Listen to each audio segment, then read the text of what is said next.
one. So hi, my name's Sarah. I am a student from the School of Social Work at UConn, and I'm a part of the Urban Service Track. Hi, everyone. My name is Selena Caetano. I'm in the School of Medicine at UConn Health. And here we have today the Adolescents Interest Group, the Health and Body Group, presenting to you all their activity. Hi everyone, my name is Jack. I'm from the UConn School of Pharmacy, and I'm presenting alongside a couple other people who are going to introduce themselves. Hi, I'm Leah. I'm a first-year PA student at Quinnipiac, and I'm excited to be here. Hi, I'm Hannah Hughes, and I went through the UST program back when I was in school, but now I'm out in Windsor, Connecticut as a practicing general practitioner dentist. And with that, we created a Jeopardy game that involves different aspects of health and body. So same standard Jeopardy type of rules will apply, where we'll have questions within these 5 topics. Our 5 topics that relate back to health and body are science of nutrition, application of nutrition, physical activity, sleep, and body image. And because this is going to be a live recording, I should say, not live, as we go through, we'll read the questions, we'll ask you to pause it, write down your answer if you want to play along, and then we'll go over the answers after that. So with that in mind, we'll get right into the science of nutrition then. So this category is designed to be the scientific basis of nutrition. And so with that, it might be a little more difficult if you don't necessarily have a science background, but we'll see. So science of nutrition 100. Question is, true or false? Fats are bad for healthy nutrition and should be avoided. So I'll give you a couple seconds to pause it.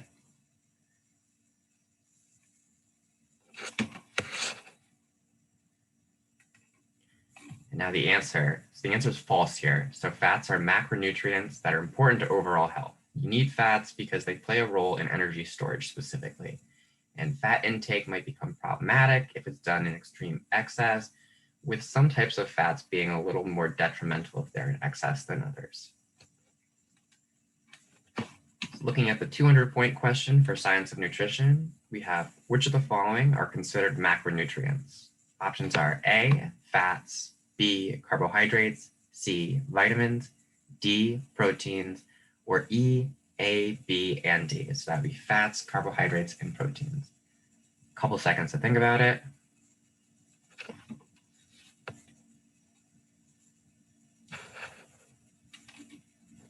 All right, answer here is E, fats, carbohydrates, and proteins. So these are all macronutrients. And macronutrients get their name based on the fact that they're needed in greater amounts. Each one of these macronutrients serves its own purpose and is important because of that. The 300-point question for the science of nutrition. Which of the following statements about carbohydrates is false? Choice A, examples of carbohydrates include starches and sugars. B, carbohydrates provide the majority of our dietary daily energy sources. C, excess carbohydrates can be converted into fats and stored. Or D, none of the statements are false.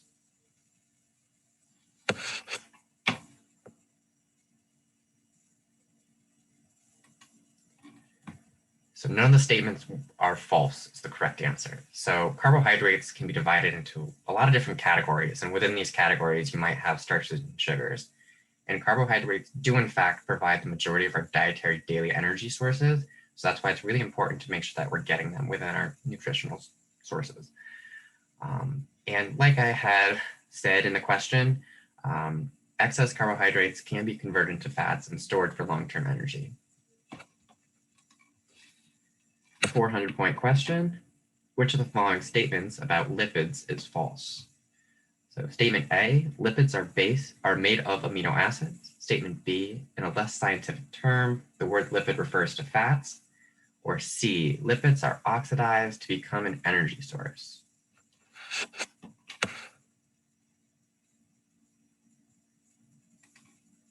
So the answer here is lipids are made of amino acids. Now this is the correct answer because this statement is false. So amino acids are the building blocks of proteins. So in terms of the other answers, lipids are another word for fat, a little bit more of a scientific term that might be used for that. And lipids or fats are oxidized as an energy source. Fats tend to be energy storage, and then when they're needed, they can be converted back into those carbohydrates or sugars and then used for energy. And with that, we have the last question, the 500-point question within the science of nutrition. So this one might be a little bit harder. So this question is, which of the following is not characteristic of body proteins? So A, proteins are composed of 20 different amino acids. B, proteins can't be used as an energy source. C, proteins are rich in nitrogen. D, a loss or reduction in protein, about 15%, can reduce general muscle strength. Or E, a severe degradation in protein, about 30% loss, can reduce muscle strength for breathing, immune function, and organ function. So I'll give you a couple seconds on that one. And this one's supposed to be a little bit harder, so.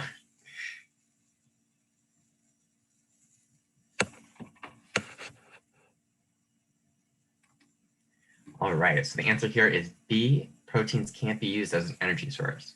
So proteins actually can be used as an energy source, but they're not really optimal for that.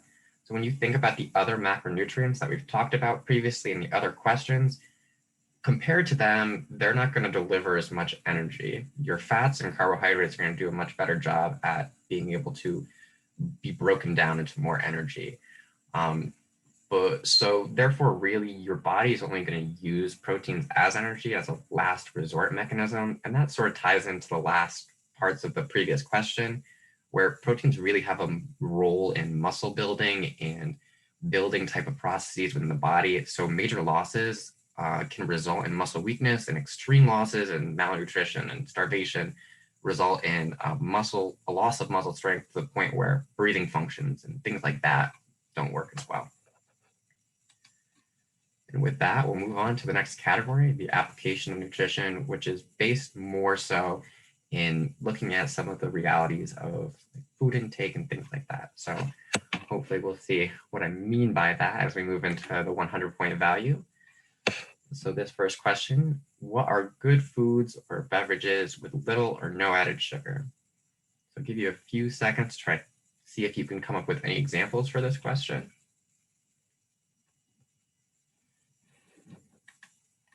And some examples of this would be fruits, vegetables, nuts packaged with food with less or no added sugar, or a plain or seltzer water with a squeeze of fruit type of thing. So with that, next question. When planning a meal, what are 3 out of the 5 food groups that should be included? So again, do your best to see if you can come up with any of these off the top of your head.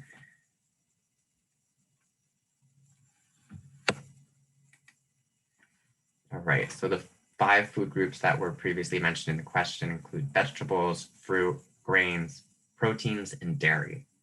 So if you got 3 of them, you get the 200 points. The 300-point question, how many servings of vegetables should you get every day?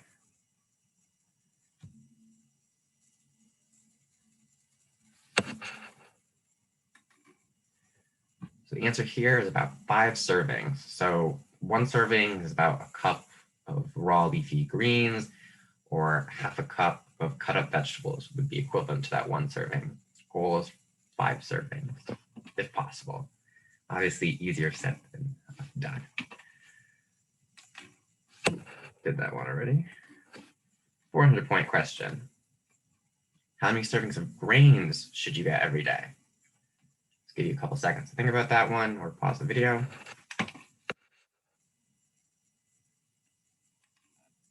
The answer here is actually 6 servings. So similar to the previous question, we're going to break down what a serving is. 1 serving is 1 piece of sliced bread or a small tortilla, or maybe a cup of cereal.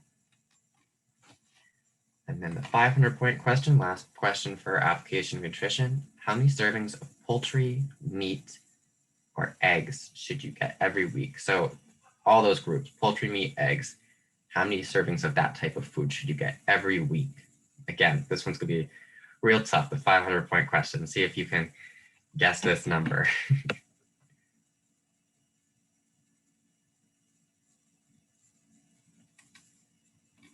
All right, so the answer for this one is 8 to 9 servings, where one serving in this case is going to be 3 ounces of cooked meat or poultry, or 1 egg. So if you were able to guess 8 or 9 or in that relative area, feel free to give yourself the 500 points. Definitely a tough question. And with that, I'll turn it over to the next presenter. We'll do physical activity. All right, so for the 100-point question, true or false, adolescents who don't get enough exercise are at risk for high blood pressure and diabetes? Give you a second to think about that. The answer is true. Even teens are at risk. Adolescents, it's not just old people disease. So you got to watch out for that. Physical activity for 200. Name 2 aerobic physical activities that are good for adolescents. Aerobic meaning you're breathing a lot while you're doing them.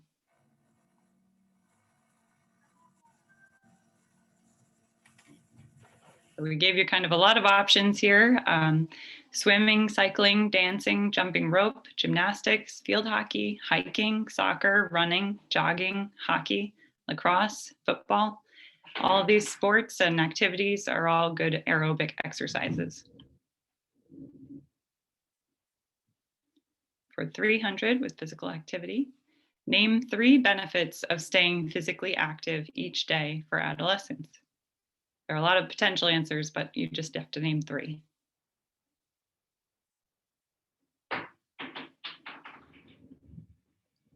So some of those answers are better sleep. It'll decrease anxiety and depression. It releases tension. It increases muscle strength. It improves blood circulation. It prevents high blood pressure. It'll help with stress management. It'll help with keeping weight under control. It improves cholesterol levels. It prevents bone loss over time, and it boosts energy levels and self-image.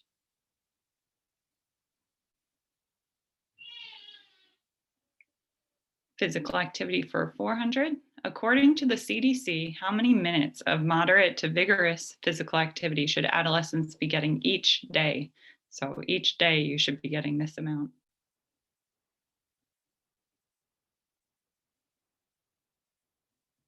The answer is 60 minutes, which sounds like a lot.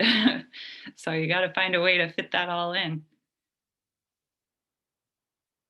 And the $500 question, is there such a thing as too much physical activity for adolescents?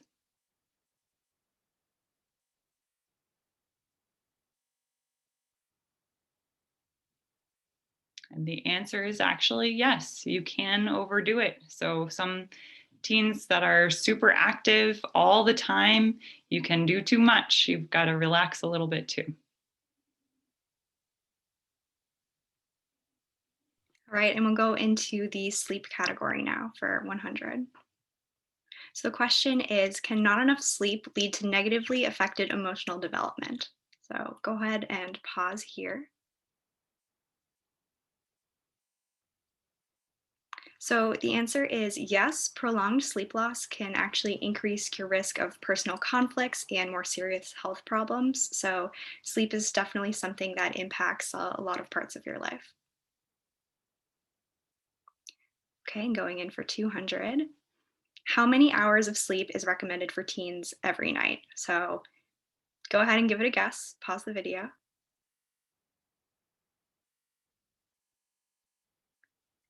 So the correct answer is 8 to 10 hours. So if you got that range, or 8, 9, or 10 hours, you can go ahead and give yourself those points. Okay, and for 300, name 2 things that can help teens get better sleep. A couple options here, but see if you can name 2 of them. Pause the video.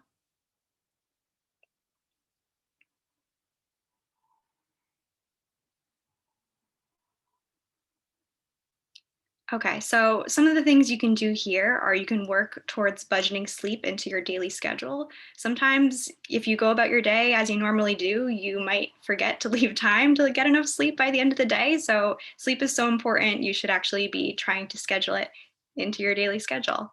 Avoiding caffeine and energy drinks will help, or if you really want them, early in the morning, it's helpful.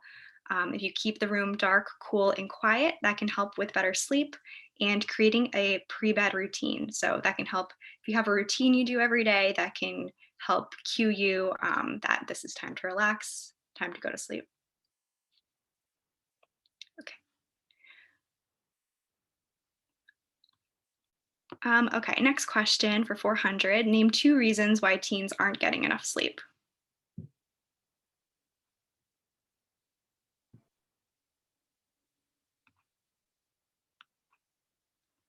Okay, so a couple options here. If you got any combination of these two, that's good.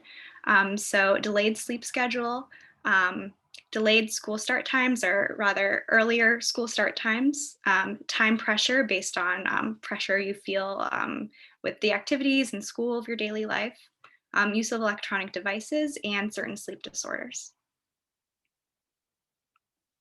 Okay, and on to the 500-point question. Name 2 impacts of getting less sleep.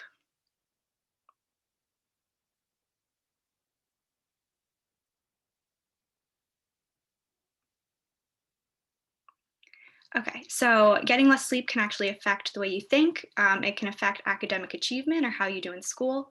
It can affect your emotional health, physical health and development, decision making, and risky behaviors. All right, and so we'll move on to the body image category now for 100 points. True or false? Body image is something that only girls worry about. Go ahead and pause.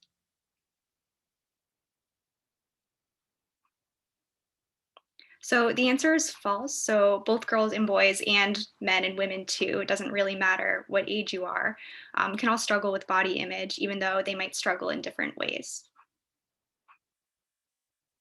Okay, for 200 points.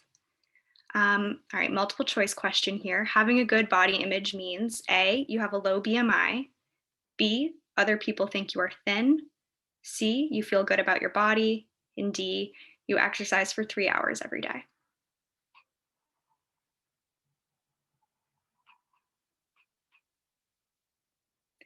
So the answer is C, you feel good about your body. Having a good body image doesn't mean you're stereotypically thin or that you have to look any certain type of way. It's all about the way you think about your body and the way you feel about your body. Okay, for 300 points, another multiple choice.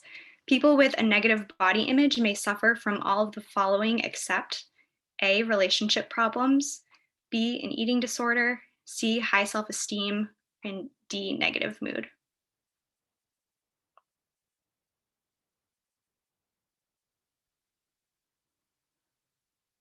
So the answer is high self-esteem. You wouldn't suffer from that if you have negative body image, but those other things, eating disorder, relationship problems, and negative mood can all be things that can be caused because of having a negative body image.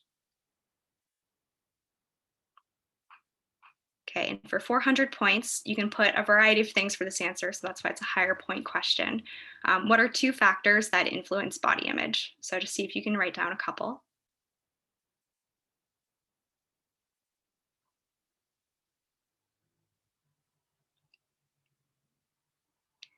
Okay, so a couple things.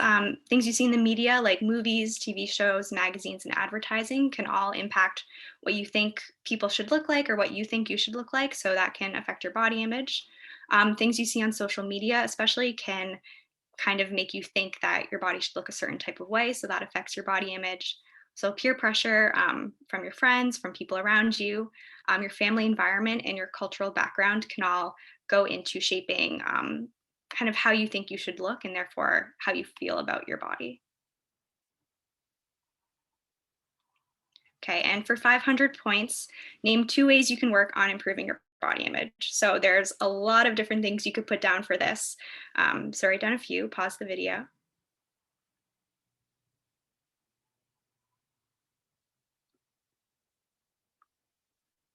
Okay, so here's what we came up with. I'll read them out. So you can appreciate what your body can do for you, eat foods that fuel your body and make you feel good, wear clothes that you feel good in, work on complimenting yourself, exercise in a way that you enjoy. You can make a list of things that you love about yourself and your body, Make sure to be critical of social media. That can help improve your body image. Make a point to not put yourself down or put your body specifically down. You can surround yourself with positive people who make you feel good and don't make you feel bad. And if you specifically work on not comparing yourself to other people, those are all a variety of ways you can improve your body image. I'm sure you guys might have come up with a few extra, but if you could come up with any of these, give yourself the points. Okay, and that was our activity. I hope you guys enjoyed playing along with us and that you learned something.